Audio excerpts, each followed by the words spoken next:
Hi guys, this is Granny Tam, and ngayon guys no, mag-harvest ako guys ng pichay for our ulam. Yan. Ulam para sa eggs ba guys. Wala kaming ulam ngayon, so ito na lang. Yan. Ano ba? Isang cup namin sa eggs. Yan guys, oh. Wow. Uy. Masarap ito guys at saka healthy. Yan. Ang kagandahan nito guys, kay ako ang tumanim nito. Yan o.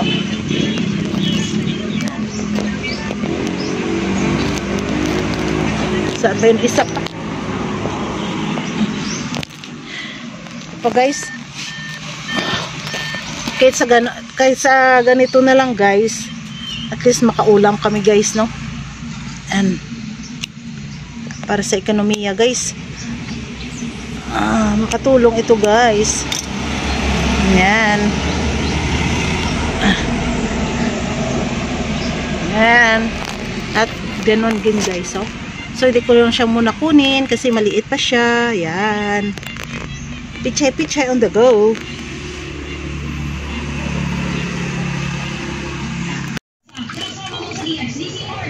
Yan guys, sinugasan guys ang aming pichay sa malinis na tubig. Yan. Biyan kamot man kita no. Yan guys, yan ang gagawin namin guys. So mabuti ito guys, it is good for the health. Yan, sa pang-ulam guys ha. Simple lang pagluto nito guys. Yan, itlog, scrambled eggs yan. At saka yan, ginugupit ang pichay.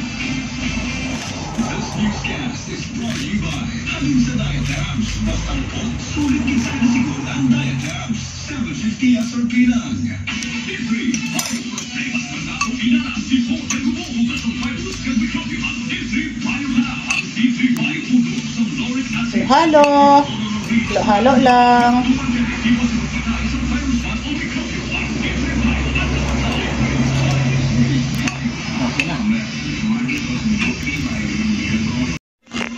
Yan guys, so may ano yan guys, oil, olive oil, and then yan.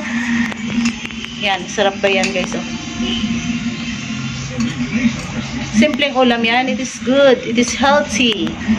Healthy is good for the health. Yan. Para bang topping siya.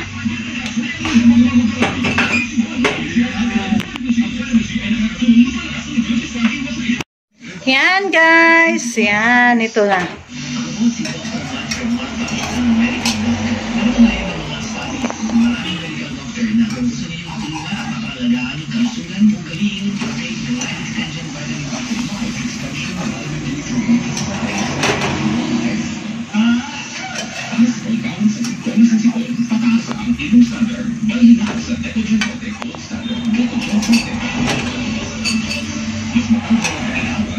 Yan guys, so yan, luto na guys ang aming pang-ulam. Thank you for watching my videos guys. Yan. This is Granny Tam. Bye!